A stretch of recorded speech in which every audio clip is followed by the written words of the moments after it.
welcome back everyone. Cloud9 are just one win behind TSM and Phoenix, one in the fight to represent the NALCS in the final tomorrow. In their first match today, they go up against the Unicorns of Love, a team that beat them yesterday with a dominant performance. So let's talk about, yeah, whatever. Romain has another wig on and another cool outfit, but the Unicorns of Love yesterday, they got in 2-0. They stopped TSM's win streak, and to me, they didn't do that much different than they did before, but the fact that it seems like they won more team fights in the mid-game and they got back into the game trashy. So why do you think it looked different yesterday for UOL? I think they just, it seemed like they were picking more of the champions that fits them well, and then they were actually executing and not falling too far behind in the early game. I think the more messy the games become, then the better it is for UOL, and they just like, somehow they always manage to pick the right fights, and they are always on the same page when they pick the fights. So well, I think they're probably the best hope we have for you. Well, you right said now. not too far behind. They were down 2,300 gold versus TSM and 1,600 versus C9 at 20. Okay. It could be worse, but the EU teams have only been winning the games that they were far behind at 20. So Unicorns of Love are just playing to that style. Yeah, there were a couple of things that I actually really liked from them. Xerxes adapted his style where he set up more counter ganks around Exile's lane because they were pretty sure that people were going to continue to try and pressure Exile and get those kills. They certainly did, and some of those did turn into, you know, Unicorns counter kills.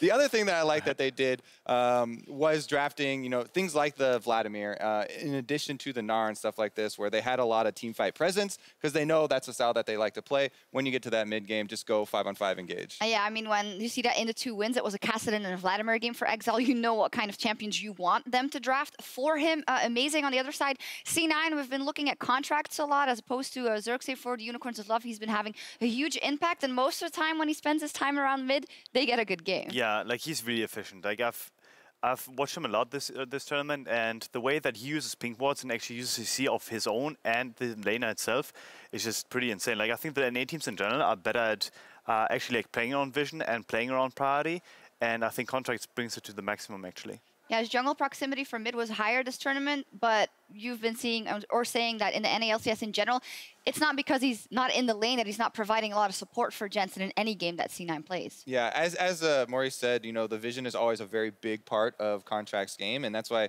know, some people don't necessarily always look to him immediately for, like, you know, player of the game or, you know, big early game presence. The other thing though is that we did see Cloud9 fail super early on in the tournament in their one game where they didn't draft any winning lanes for him to work with, and that is always a big part. You know, jungling, very much a team game, and it depends on the matchups that you're drafting for your laners as well as your jungle. Some of the strengths I've seen from C9 is whenever they have a good matchup from the bot side, when they can use Smoothie to roam with contracts and set up vision and look for picks around the mid area, that's when they look the strongest. So I think UOL needs to kind of shut this down in order to be able to win. We'll see what they decide to draft. Both teams need a win here in the fight for the final. So let's find out what C9's mid laner has to say about his EU LCS opponents.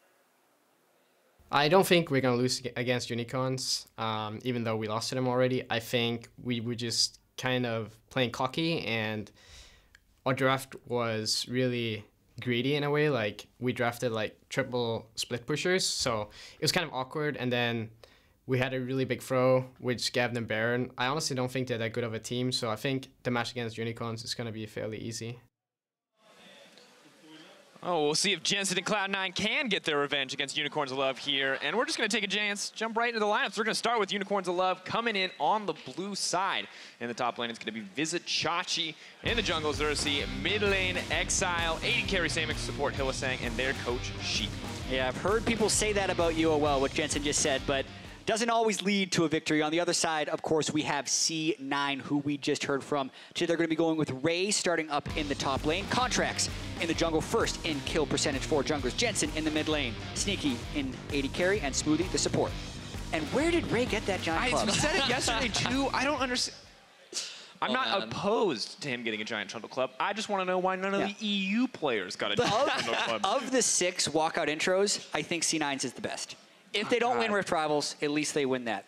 Give them the consolation prize. You always got to look at the bright side. That is, we're losing right We are losing right now. I know. Don't mention it. Well, let's not dilly-dally. Let's come straight into Champion Select, shall we, gents? That was the most British thing I've ever heard you say. It's not dilly-dally around. We'll get into champions. We'll have a tea after this. Right away, shall we? Go on now, gents. Let's go. All right, Unicorns of Love on the blue side, Cloud9 on the red. Last time we saw these two teams play, as you heard, greedy draft coming from Cloud9. Yeah. We'll see what they want to opt for this time around. Well, I agree with Jensen that the C9 draft was greedy with the Riven top, LeBlanc mid, and Kennen bottom lane. But UOL's draft was equally as greedy because they picked all late game and could have been overly smashed in the laning phase. But they held tough in that matchup, as they have done in both of their victories yesterday. So really interested to see if the similar trends go this game. I think C9 is going to pick better late game. I still expect UOL to pick late game. I feel like both these teams have very similar styles in their ability to very much hold their own during the laning phase. You see a few skirmishes back and forth, but I feel like neither of these teams really get an early lead and then snowball from that early lead. They're very much about going even or slightly ahead and then transitioning into the mid to late game where they really have that big power. And that's why I'm expecting big playmaking champions like this Gragas. Yeah, and there were pretty heavy bans on the junglers here. They actually took Elise and Kha'Zix away from contracts. His Lee Sin is actually still really good. He may not want to do that into Gragas. Rek'Sai is still available, and so is his famed Nunu, which he brought out last week in the North American LCS. So I don't think they're getting that much mileage out of their bans from UOL side, aside from the Orianna. Interesting too, as they have now instead they took Tristana off the board last time, not going to go for it this time. Thought the Kha'Zix was the bigger priority, and you can understand that after watching the Kha'Zix game, but maybe not giving enough respect over to the depths of Contracts' champion pool. Is going to be the first pick, LeBlanc for Jensen. I don't think that is a surprise to any Cloud9 fan. He is an absolute terror on that pick. Yeah, the only thing that could be a little bit surprising is if they said, you know, they were going to have a better scaling draft. Not necessarily the case. They still need to snowball around the mid lane right now. It's something they're very good at, but it definitely means Unicorns can get a scaling advantage with whatever they pick in the mid lane. Now, I feel like the Unicorns, they should look to get themselves an early Tahm Kench right now. With the Braum early logged in, you want to try and guarantee that you have that strong bottom lane matchup at the very least. Fascinating that they would go for a very early Gnar. We have seen them pick up a Gnar in their last series versus the Cloud9, but they did that in the second half of the draft. And the fact that they've locked in their top and mid laner too. Are you seeing something familiar? Yeah, okay, so Dracos? If we look at the bottom, we see that this is very similar. We're missing a Twitch and a Thresh. But we remember that they got just destroyed in the early game, right? And then Cloud9 got a little over-aggressive, gave them a window to come back. I don't feel like this draft won Unicorns of Love the game. Why fix what isn't broken, eh, Dracos? Yeah. I think it was broken. Yeah. Oh, no. Well, Unicorns of Love, tried and true. They like Exile on the Kassadin, they like Vizicsacsi on the Gnar, and apparently not too concerned about what they'll be playing up against. Both teams have opted for very different strategies here in the first round of picks, so we can expect very different bans in Phase 2. So even if Unicorns of Love's early mid lane laning phase isn't that great, I don't actually think Gnar is that bad of an early laner. It is open to some sort of counter picks, like if Ray wanted to play Aurelia. Riven, maybe? Or like a Riven. A Riven would really smash it, as we saw yesterday. But we're actually not seeing that many differences here, aside from C9 having the Ashe instead of the Kennen, so they can actually force around a winning lane if they get that lane winning. I still like what Unicorns is doing because I think it fits them. Yes, this is very classic Unicorns of Love, and I had a great chat with the Unicorn of Love team earlier on. I was very much like, guys, like... Oh, and Vedius also then told us he had a great chat with Unicorns. But I'm not going to tell you about it. I want to tell this story on air. It's going to blow your minds. So not to set any expectations. Guys! Go!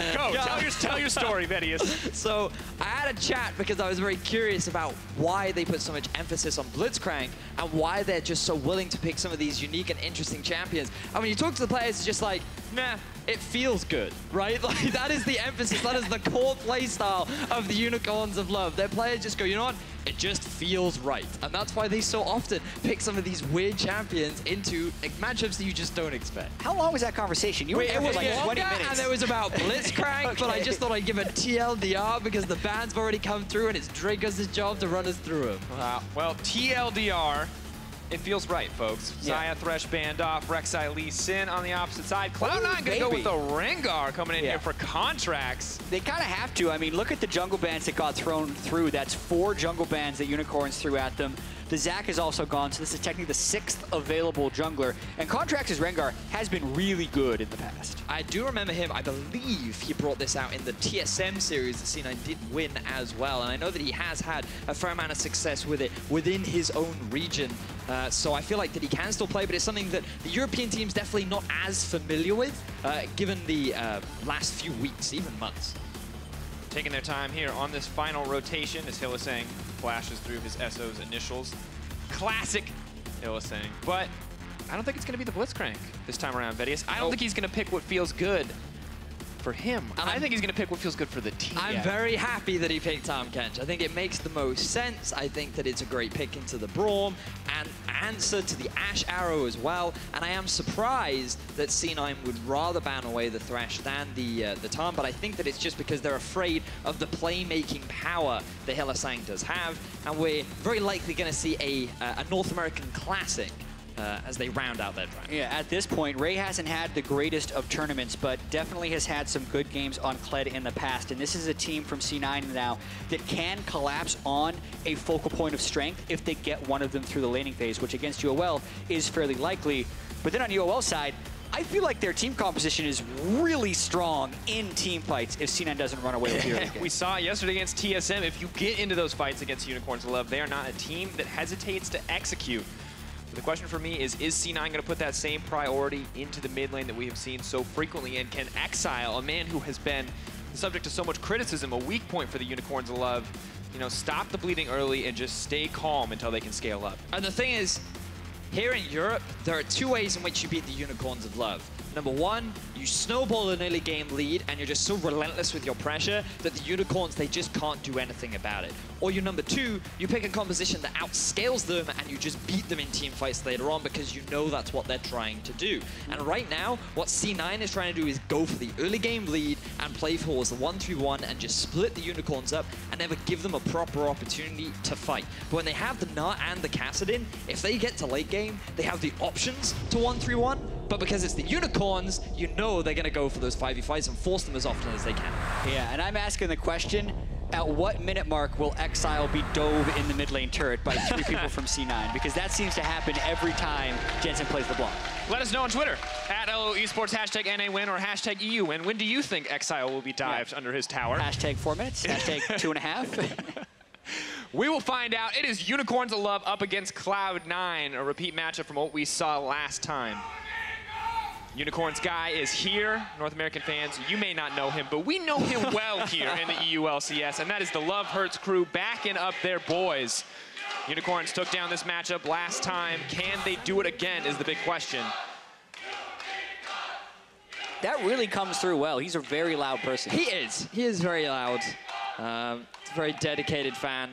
And focusing in on the 2 composition, we talked very much about their ability to scale. Unicorns of Love, their early power, not the strongest. But when you look across the board, like in the bottom lane, yes, C9 definitely have the advantage. You have an Ashe and a Braum, a lot of pushing power. It's very difficult for a Twitch to trade into the Ashe as well. And even if he does, you have this massive Braum shield that can mitigate a lot of the damage. So pushing value in favor of the bottom lane. In the mid, Jensen on the LeBlanc, he should have early push advantage. And the reason why I'm not a massive fan of Kassadin into LeBlanc is because these days, LeBlanc actually builds a lot of AD. She's going to rush the Gunblade.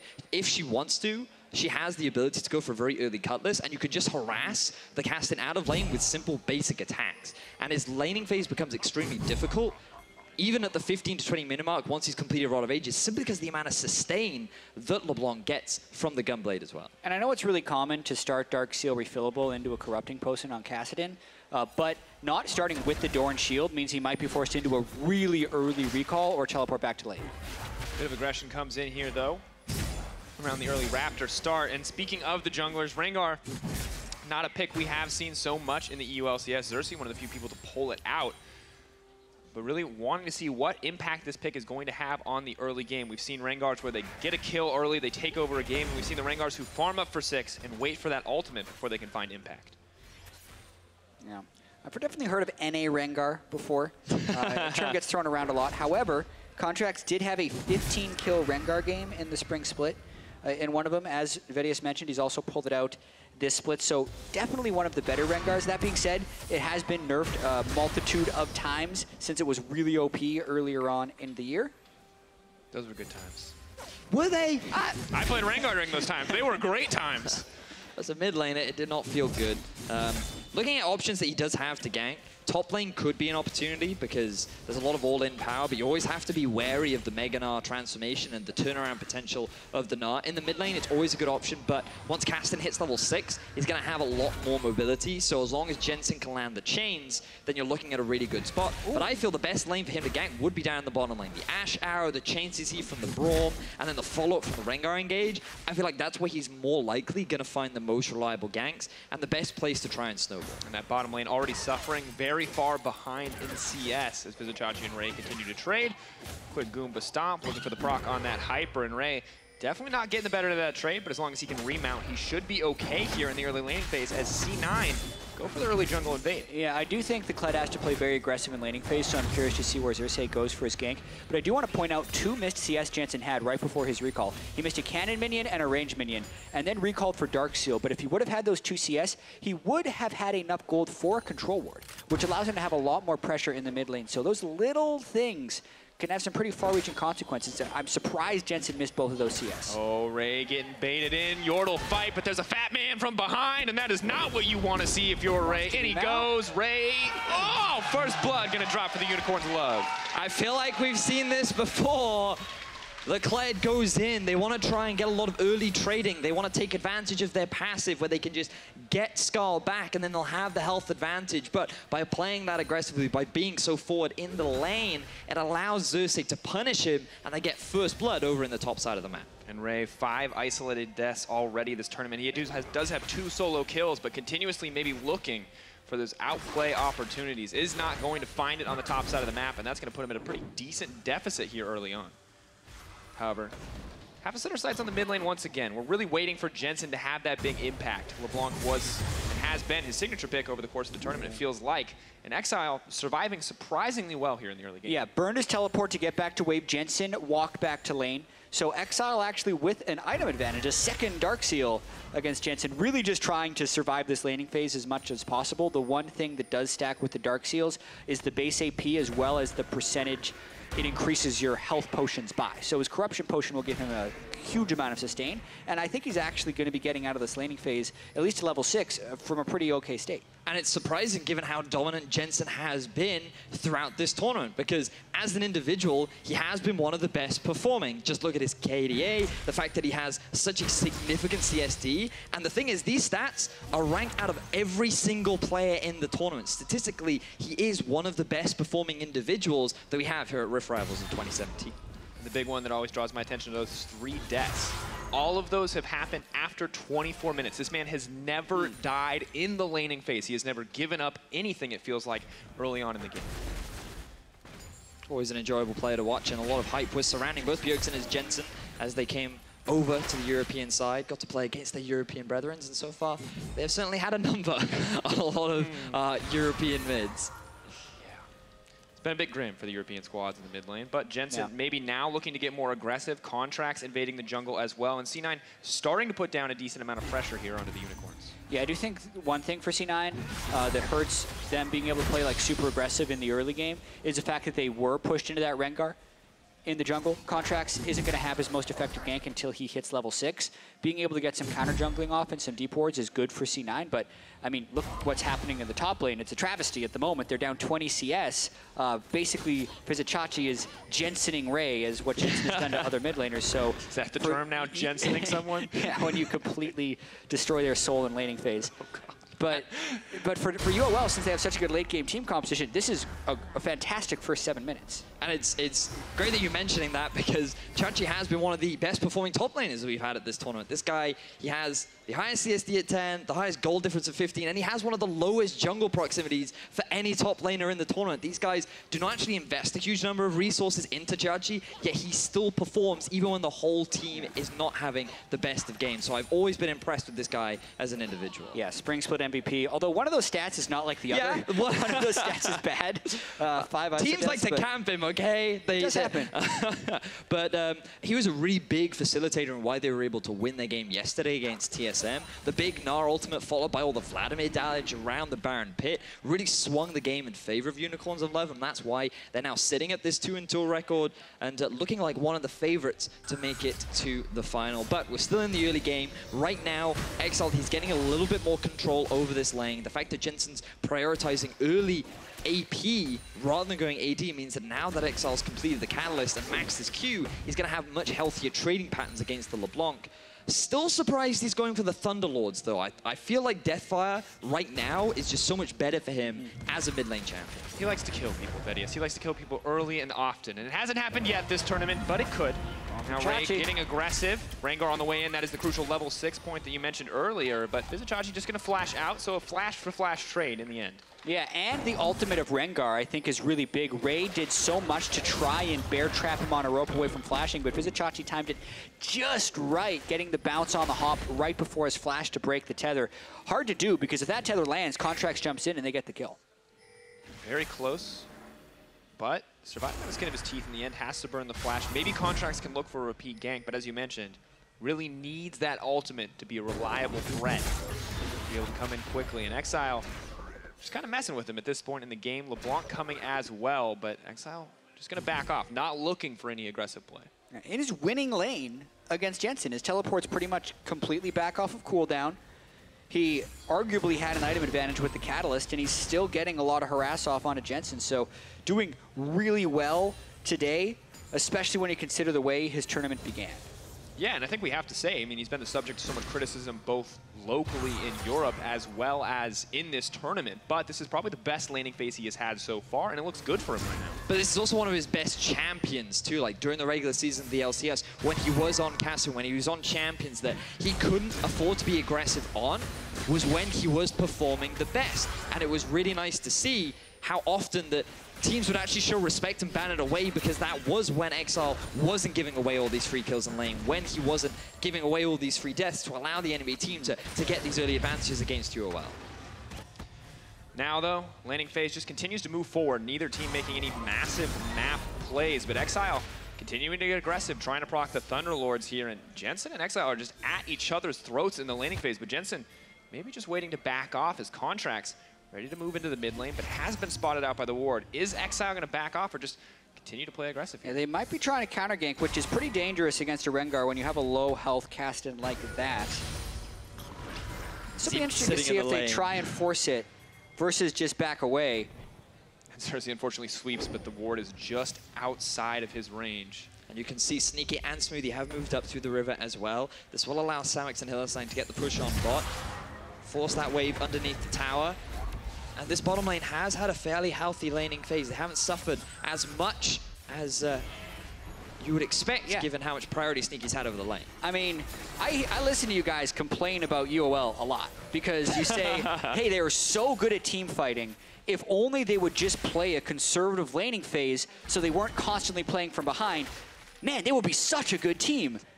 It's happening this game for the first time in the history of the world, apparently, where they're winning all of their laning phases with the scaling comp. The key thing is Exile, because so many of the early deficits come from a kill going down onto him, but we may not have time as another gank happens. Return gank. Moving forward, Contract's trying to leap in, looking for the 4-stack. The Ferocity is just going to lock him down, and that's the death for Vizicachi and the kill for C9. And another good timing from C9, because they take advantage as Jensen now, he's very low. Running for his life, does have the distortion out. Exile can't afford to chase that one, but it is action across the map here. It may have taken 10 minutes for it to get started, but now both teams starting to look for these fights. But backtracking to that play in the top lane, note how well C9 are playing around the fact that every time Vizicachi goes into mini-Gnar form, that's when they try to force a gank. That's when they try and shut him down, because that's where he is squishiest and the most likely time to get a kill, and the risk of a counter gank is very low. Yeah, and if C9 want to do more of that, they have to get control wards in the river, because when they tried to camp Jensen's lane this game, they have consistently been walking over wards, and that's allowed Exile to play much more conservatively, and it's allowed Xerxes to be there for the counter gank. So far, I think so good for UOL, and C9 actually, even though they did get that one gank off, this is not the early game I think they would want when they're picking LeBlanc. But I still think this is okay for C9, because one thing that I will credit them for is something that they have very similarly to that of UOL, which is that they're really good at finding late game fights. Like the way when I saw them play yesterday, they were pretty much just sitting in a brush, just waiting for the enemy team to just be slightly out of position. Boom, instantly. Getting a really positive fight for them, catching targets out of position, and it was simply a matter of just having really good vision control and knowing exactly when they can make plays happen. And with Sneaky on this Ashe, with Jensen on this LeBlanc, I think there's a huge amount of pick potential that they could try and take advantage of as the game progresses. And they're continuing to pressure forward, knocking down a little bit of damage onto that tower, but the CS remains relatively even. Samic's actually pulling out to a small lead, and bot lane just has not been the center of action for either of these teams. More focus on the top side from both junglers and kind of just waiting for this one to blow up. Jensen here may be the trigger. But there's a ward. C9 getting warded so consistently. Not something we normally praise Unicorns of Love for, early vision control, but they have been incredibly diligent, and Xerxes especially, in placing down that early vision. Yeah, it does feel like C9's wards have gotten a little bit better. We talked about stylistic tendencies in the early game, how UOL usually just kind of goes over-aggressive and gives up a lot of deaths. This is more of a C9 style of early game, where they actually haven't jumped out to huge leads against teams, sometimes actually just accept small deficits, because as Vedia said, they're very good at forcing fights in the mid and late game. Stylistically, actually, you don't think that matches up super well with UOL, though, because UOL are the king of forcing fights in the mid lane over in Europe. So that's why it's exciting, Jack. I'm really interested to see when and how this game explodes open. Waiting for it. Neither team looking to contest the draw, or rather UOL not looking to contest the mountain. Right? Xerxes throws in a cask, and that means C9 gets it in the end. So a small advantage to C9, but no big skirmishes, no big fights. We have a single gank on the top side of the map, two rather. And now C9 going to break a tower. It is going to be an increase in tempo, though, as Unicorns of Love are now moving onto the top side. But first tower blood for Cloud9. And this is a very classic move for the Unicorns of Love. Often they do it a little bit earlier, because they are normally in slightly larger deficits during the early game. But what they've basically done is they've realized we're eventually going to lose this tower, even though we're doing absolutely fine in farm. We still don't have the push, so our tower is gradually getting killed as a gank happens mid. Exile now running for his life. Contract's now moving forward. Exile solo, gonna lock him up. Contract's on the Rengar, coming in. Yeah, and Exile just second-guessed where he should retreat from, because he didn't really know what angle Rengar was approaching. Nice secure there. Vizichachi gonna move forward, but no Mininar means no chase down onto Zig. Meanwhile, the Rift Herald gonna be set in the sights of the Unicorns of Love. C9, though, pushing in the mid lane. Maybe they can get something back. Vizichachi continues to just threaten the top lane, and it is all-out aggression, but now he's locked up under the tower. Out, gets it. Vizichachi, the hop, the jump away, but now pulled back. Ray just gonna finish this one out. Beautiful play there from C9, but Chachi's gonna get out. There's the charge, blast cone. Ray's not gonna find it. Chachi, you madman! It looked like Ray was almost trying to give the kill to Sneaky or something, because it felt like he stopped auto-attacking, but Vizichachi just makes a miracle happen and gets away. Oh man, the man of mystery himself, Mr. Vizichachi. But let's have a look at how this gank happens earlier on, because Jensen had taken a few favorable trades early on during the laning phase. He's able to successfully land the chain, and now you can see how much harder it is for Exile to escape. Interestingly, he's not really expecting the gank to happen, because he walks back. Wait, no, he must have. That's why he flashed, right? Because he sees the thing above his head, he flashes away, and then he walks back into lane. He should have walked towards Tom Kent. Yeah, but of course. He probably didn't know what angle Contracts was coming from, whether it was through the lane or through the river. So definitely an avoidable one. Yeah, now the trades just continue in the middle lane. You can see Vizichachi, but Jensen now firing back, as you mentioned, the Gunblade. Pretty big part of this build. It gives you so much additional sustain as well, and this is why I'm not a massive fan of the Thunderlords into the matchup, because Deathfire just gives you so much more continued harass, and the Thunderlords really wants you to go all in, and it makes it easier for Jensen to land things like the chain and his full combo.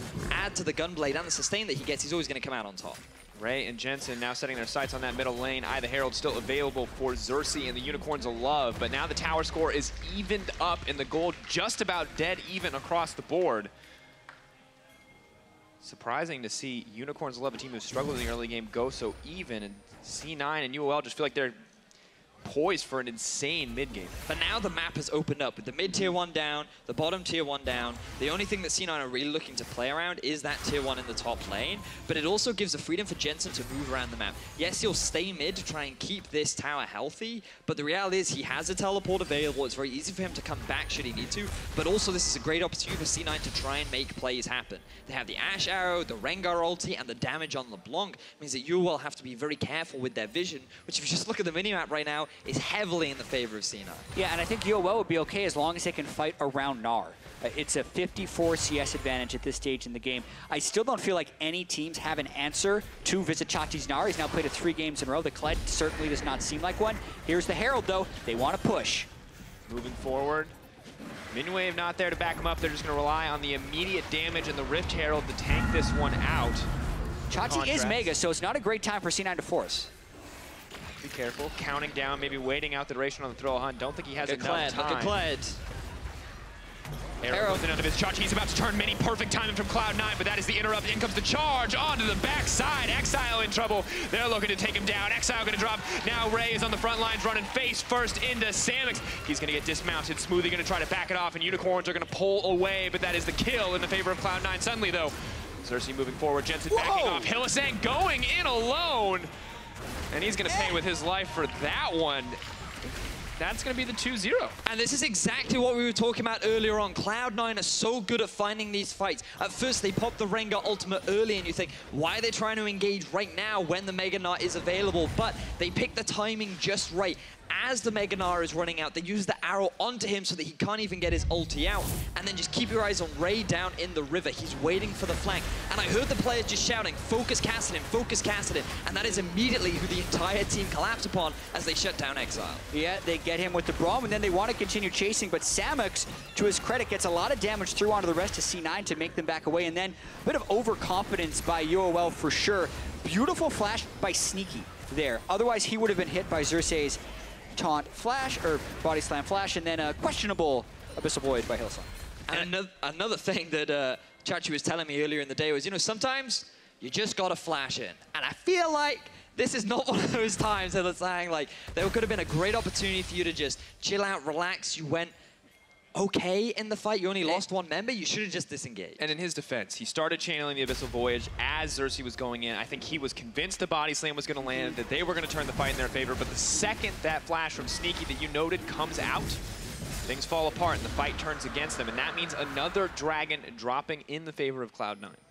Yeah, and I want to see if they keep having these big fights in the mid lane, because I think eventually that would favor UOL.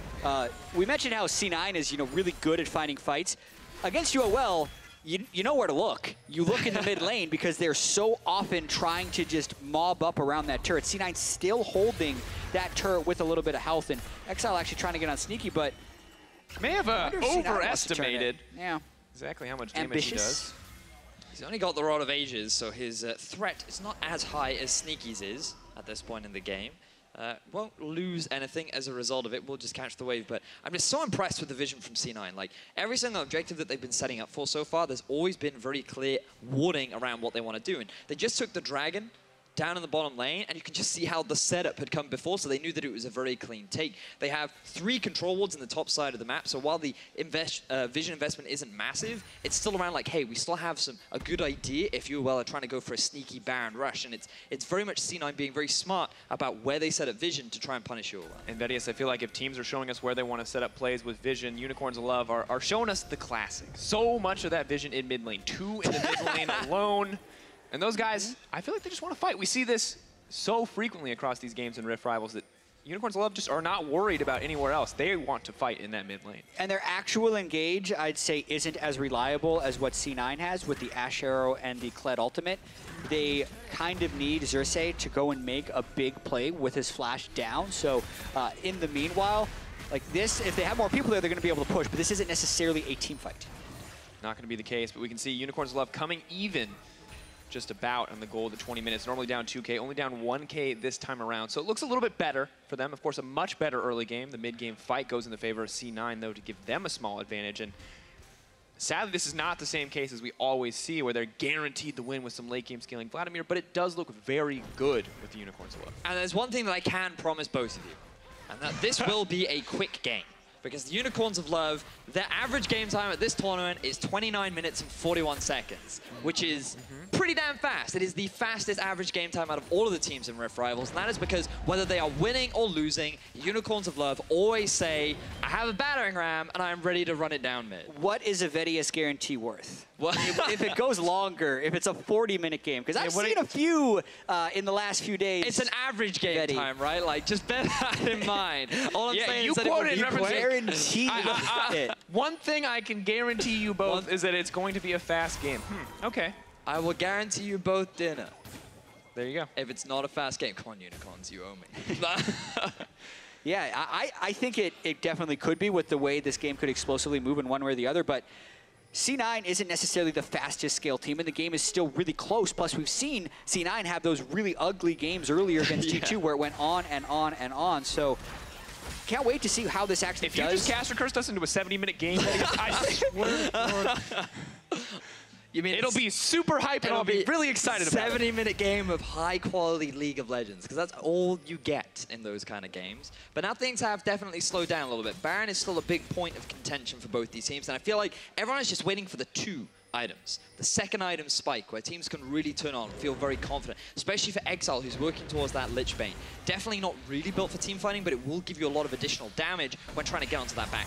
Yeah, and I see this from C9's perspective, like, Jensen wants to get the 1v1s or the 2v1s in the side lane, but Unicorns is just never there. They're split pushing different lanes, and they're constantly re-pulling him towards mid. So the more they can pull Jensen into their main squad, the better it is for UOL, because that's not where LeBlanc shines. Interesting, too, because normally it's the Kassadin that we see on the sidelines, but Exile so consistently grouping up with the team. This is the sort of same strategy we saw when Vizicachi picked the Aurelia. Willing to group those split pushers, move them into the mid lane, and just look to kind of disable the advantages. In this case, the Jensen can provide. Unicorns of Love just continuing their pressure down mid lane, their play around mid lane, clearing out their side waves and immediately moving right back mid. But Cloud9 just doing the same. And really no one contesting the Baron yet means it is just going to slow down the game.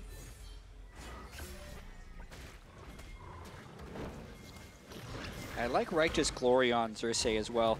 Gotta mention just one of the few that isn't going Runic Echoes on Gragas. I think the Cinderhulk is better for pure tankiness in the late game, and you're still doing a lot of damage with that now cheaper and better to clear the jungle item that is the Cinderhulk. So also think they have a lot of damage in the late game with the Caston and the Twitch, so they're scaling in the right ways.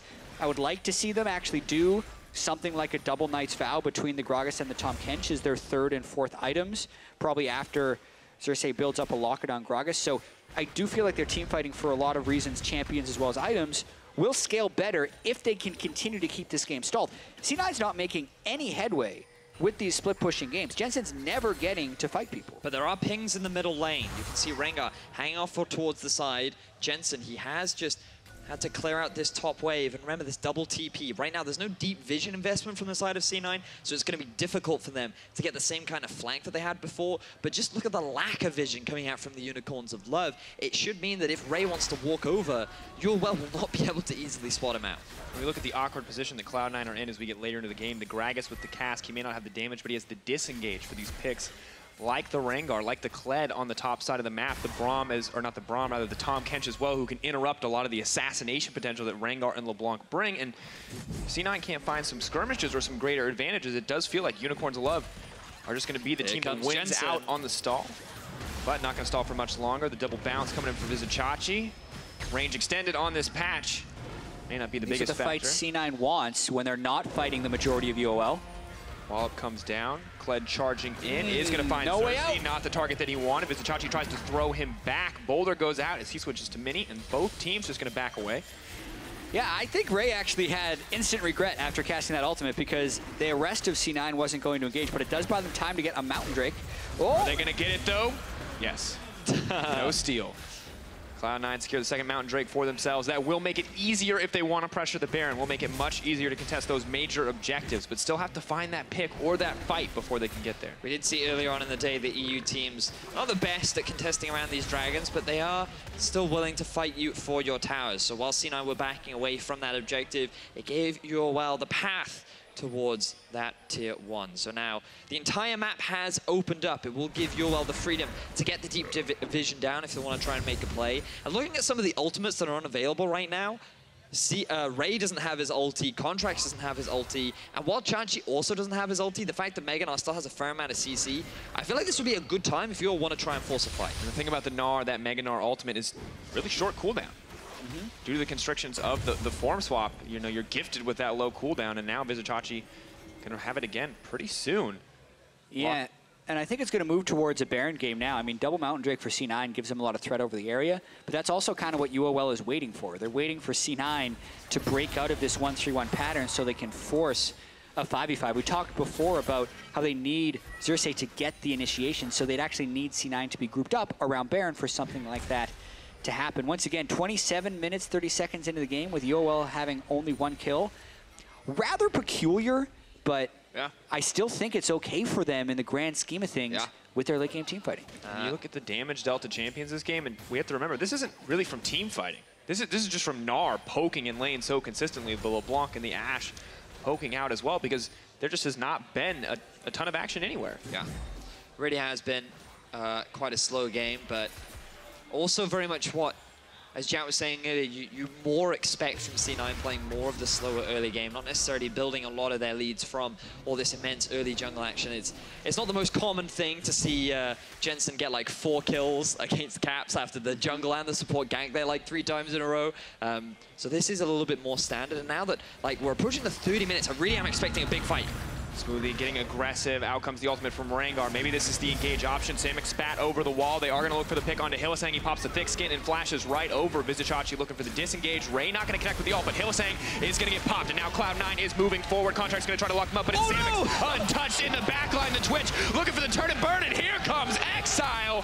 Smoothly running for his life. The Rift Walk from Exile. The slow not going to be enough. Exile on the front lines. Vizichachi throwing the boulder. Cloud9 getting destroyed. And Cloud9, they overcommit to a fight, and Unicorns of Love are able to find the turnaround in that narrow choke point. Massive team fight swing, 4 dead for C9, Baron going to Unicorns of Love. And it's deja vu all over again for C9.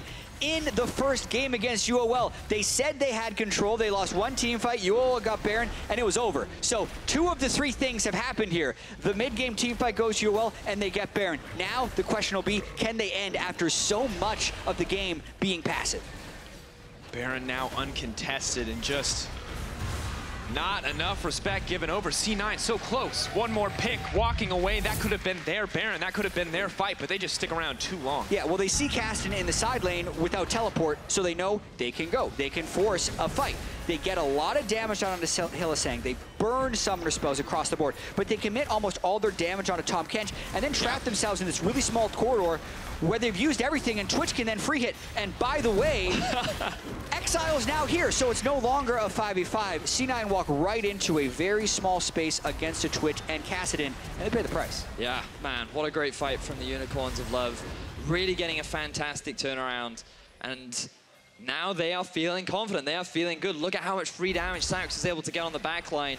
And it's the Hylissang classic, just being like, oh no, I'm out of position. And often he'll pay his life for it, but sometimes it can also be the ultimate bait in order to get the team fight win for the Unicorns of Love. Now they've equalized the kills. Now they have the Baron. Let's see if they play the 1-3-1 or whether or not they just go back to mid lane and try and force another fight.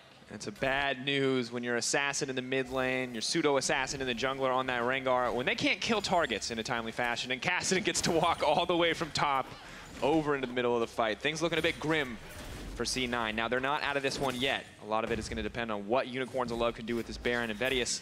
Kassadin now committed to the side lane, not quite as predicted. Unicorns of Love running down mid.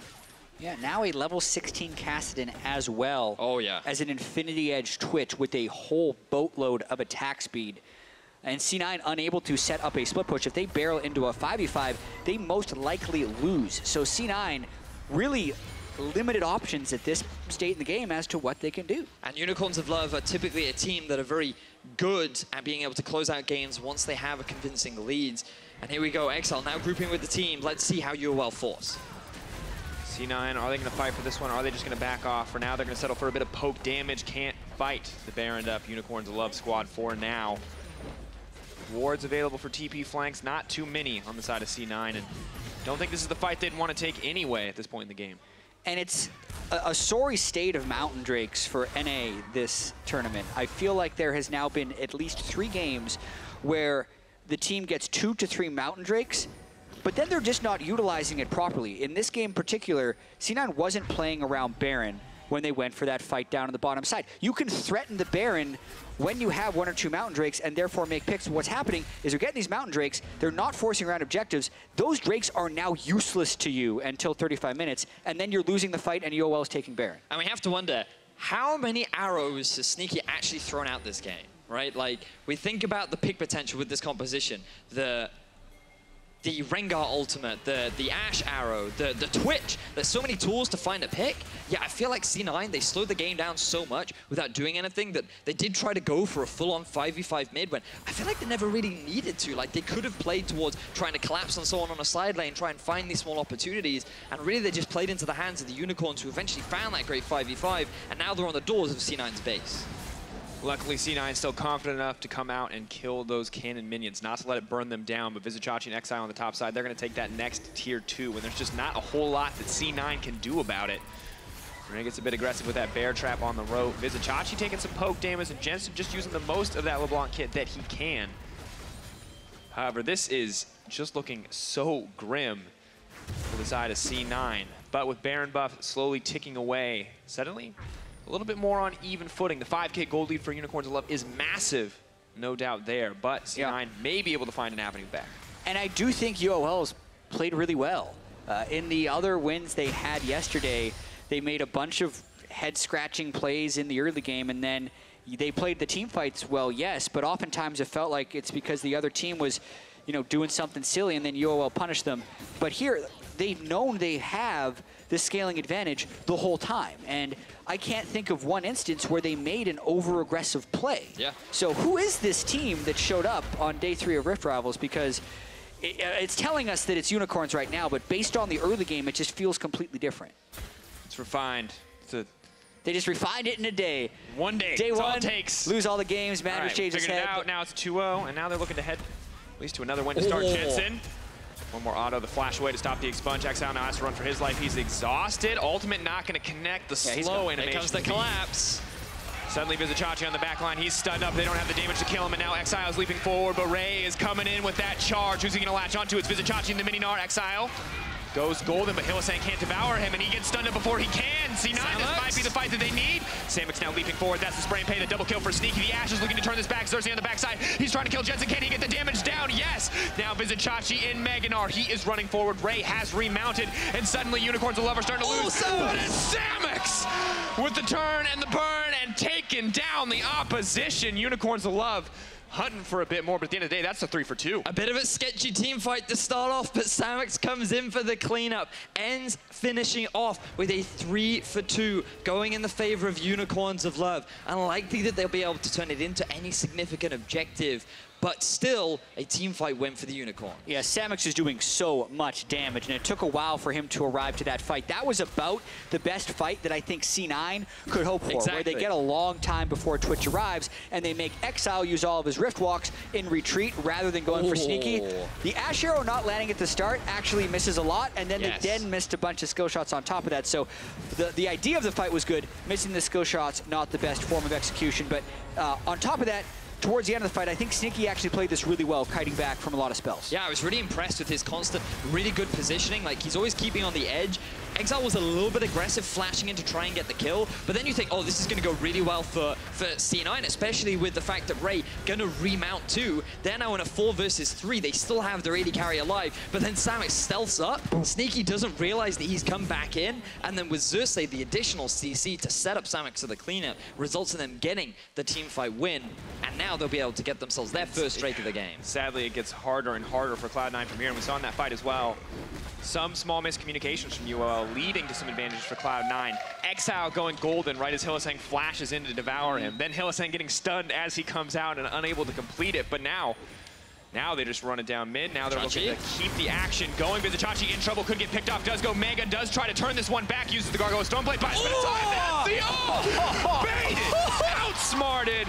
Unicorns of Love coming in. Now Exile just cleaning it up. Absolute obliteration once again from Vizicachi. He destroys C9, and UOL are looking to take down C9. Oh, and Jensen. Another couple deaths added to that list. KDA worsened. Unicorns of Love pushing for the win, and C9 not able to punish the early game. Jensen comes in, he calls it an easy win. And we thought maybe it's possible. Maybe Xerxes goes down again, Exile goes down again, but it's just so good overall for the Unicorns of Love. Their team fighting down the stretch. Yes, they had the comp for it, but the bait and switch on Gnar right there. Stone plate into Gnar into absolute demolition. Unicorns of Love, they're gonna do it. They're gonna take down Cloud9 for the second time and move up yet another win on the path to the finals of Rift Rivals. Yeah, 3 wins for Unicorns now. That moves them above all other EU teams. Fnatic can keep pace if they beat TSM in their next game, but this is not what you would have expected after day 1. Unicorns looked miserable in their first 2 games, but now they're on a 3-game streak. Keeping the superstitions going every time. Bald head, all the hands on it. Shave his hair. That's what was holding them back. Every time they do that after a game, they win the next game. Oh, man. Speaking of trends. It was all about the initial sacrifice for the later success. But what this also means is that G2 are now out of contention for the finals. It is a battle between the Unicorns of Love and Fnatic. And given the consistent dominance of G2, so many fans are excited now to see what can be brought to the finals of here in Europe, because the Unicorns, yes, they had a rough day 1. They seemed like they still had the same issues as before, but when you allow them to play their style, my God, this team is destructive. Yeah, and that's the thing, is they have been improving at a rapid pace if you look at their games across Rift Rivals, because even at the start of the day, you're thinking, okay, if Unicorns make it to the final, then that's really not that exciting because they've been losing every early game and it's just kind of random that they're winning the games. But this game, where they stayed even for all of the early game, knowing they had the late game scaling, and played it right, I mean, that's a team you can start kind of getting behind and thinking they have a good shot if they make it to the finals. It was so clean in the early game. We talked about division, something that we're so critical of for Unicorns of Love, and for good reason. They give up so much in the early game, often because of that lack of vision. They saw everything Contracts tried to do in the early game. Every gank, spotted out before he could make it happen. They played around the throw of the hunt with so much respect. And as you said, Jack, who is this team, this reserved team willing to play back in the early game? It's a great look for the Unicorns of Love, and they're looking so strong. But I still feel that for C9, they could have been so much more proactive as well. Like, we saw that play in the top lane, which could have actually been a favorable fight for them. They could have been doing that like 10 minutes earlier into the game. They had the Ashe Arrow, they had the Rengar ultimate. There were ways in which I feel they could have tried to at least try to make these plays happen, but they never made it work, and UOL eventually found the perfect fight, which enabled them to snowball the game. Well, it definitely did. Well, UOL's jungler was crucial in their victory over Cloud9. Let's find out what he has to say after that game. Thank you very much, Strakos. I'm joined here by Xerxes. First and foremost, congratulations on the win. Thank you. I am going to quote you on something you said off camera. Finally, an early game where we didn't get shit on. What happened, dude? How did you manage to survive? Okay, so after the first game where we went 0-2, and like you said, we got shit on in the early game, like there was no hope for us in the early game where we just died 10 times. We had like a talk, and everyone was serious about it, and then the second game, like the second day, we go 2-0. And now that makes it 3-0, 3 wins back-to-back. You've just eliminated G2 Esports. They are no longer viable contenders for the finals. Only Fnatic left. They're coming up against TSM shortly. But what would it mean to you if you go 4-0 in the last ends and you end up representing Europe in the finals tomorrow? It would have been nice to be 6-0, but I think I'm happy with 4-2 as well. And I think we can do that. You think you can do it? You've got one more game to play today. Deficio had some strong words about the UOL style. You know, you have to beat them early. If you go even with UOL until 20 minutes, you're going to lose in team fights to UOL. Is that the truth? Our team fights are way too insane. Way too insane. Okay, Xerxes, who is going to win this next matchup, Fnatic or TSM? That's a tough one. I would say Fnatic because they are European.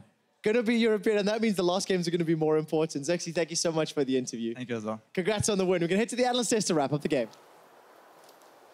Thank you very much, Quick Shot. Nice to hear from Xerxes there as well. And another win for the Unicorns of Love. And if I look over the trajectory of the last couple of days, first day, they were quite bad, really bad. I mean, we can say that. Then yesterday, they were more controlled, still from behind, but they could win fights and get back into the game.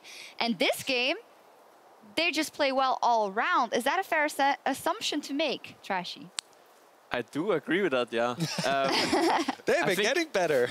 It definitely makes the game a lot easier if your solo laners are not dying 1v1 a lot. So this game, huge improvement on that side. They didn't die. They actually played it out properly. And I think a lot of it actually came down to the draft where they secured the Gragas for the jungle early, and then they banned...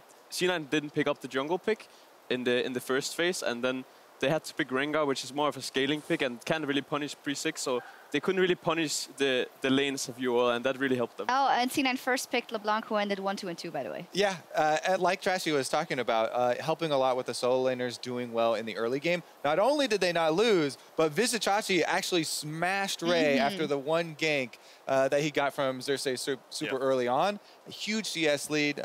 He was a giant force for this team for the entire game. And Exile, as you said, in the mid lane, he didn't die in the Cassidy versus LeBlanc matchup early on, and he was actually even in CS, and that's what you want. Yeah, he kind of got to level 11 before he did his first death, so that obviously helps. But the way that they execute team fights and actually able to cut back is pretty interesting. Obviously, they lose this team fight, but still, yeah, you kind of see like the initial strength of the comms. Like you can see that C9 is still able to keep up, still able to actually hard engage and win team fights, and basically bait UOL into over-aggression, but they're already starting to scale. They're already like getting to the point where they can contest team fights, and Unicorns doesn't want anything else besides that. They want to win team fights or at least be able to contest them in order to at some point like get advantages out of them. Yeah, and it was a lot of Unicorns of Love going mid or pushing the side waves and not really forcing anything. And C9 also, besides this one, wasn't able to force anything anywhere else either. So where should they have forced it? They did get the dragons, but...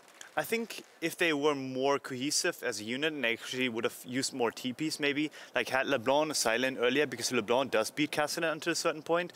Like if you utilize that window, you can actually get silent turrets and rotate back into mid lane and get advantage through that, but they didn't utilize that window at all. Yeah, and again, the problem was that they couldn't get any sort of pressure because Ray was so far behind in the 1v1 with his Kled. You would like to think that, oh, Ash Arrow is going to come down the middle with a Kled ultimate, and that's like a guaranteed engage, but Cloud9 were never able to get, side waves in position to do that, and were never really able to push the tempo. In my opinion, they needed to be more creative with the Rengar pick together with the LeBlanc, because to be honest, I don't see them actually winning team fights if they fight it like 5v5 in mid. I think they needed the Rengar to be more skirmish heavy and like 2v2s, maybe 3v3s on side, where they could maybe just single out one guy and one-shot him.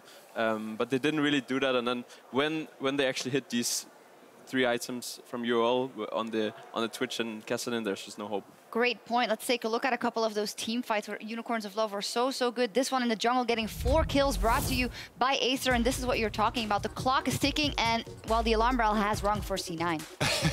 Yeah, this is one where they chase the Tom Kench over the wall, and they're using everything to try and get one of the least valuable members of the team. Looks and great. Then you end up, oh, they got him, but they're funneled into the small corridor. Contracts, yeah. The big unlucky blast cone right there.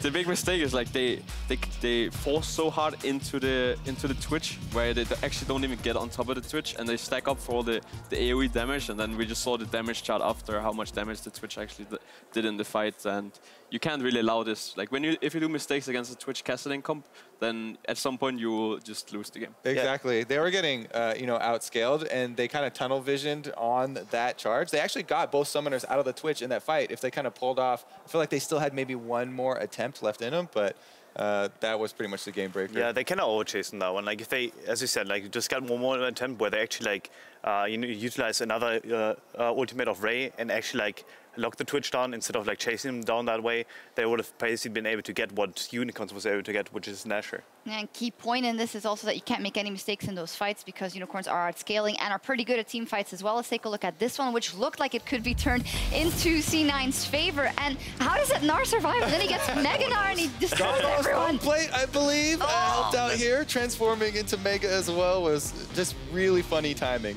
And I also think that we talked a lot on the desk here off air about Vizicachi just as a player, and he has those champions like Narwhal. If he gets a little lead, he will completely take over the game. And we have seen him now play this Nar where they counter pick it with the Kled twice, and in my opinion, I don't think it's actually a counter pick. I think the Nar actually has a really good lane into the Kled, and we also saw that in this game. So I think we can question a bit the C9 top lane picks. If do they have a better pick than Kled, or because we've seen a lot of Kled now, and I think Nar looks solid into it, and Vizicachi has shown that he's super good on Nar. So maybe you have to take this away from him.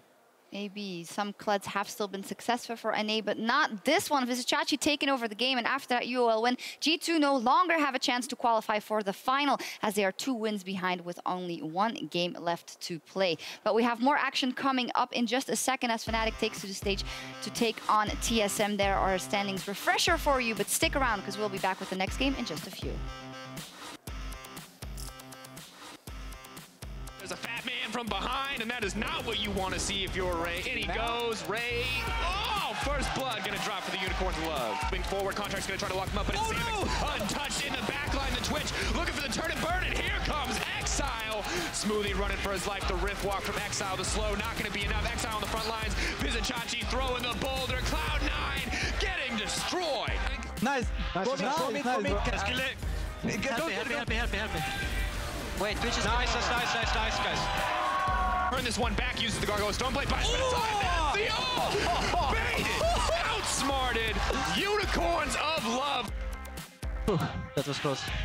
Unicorns of Love, they're gonna do it. They're gonna take down Cloud9 for the 2nd time and move up yet another win.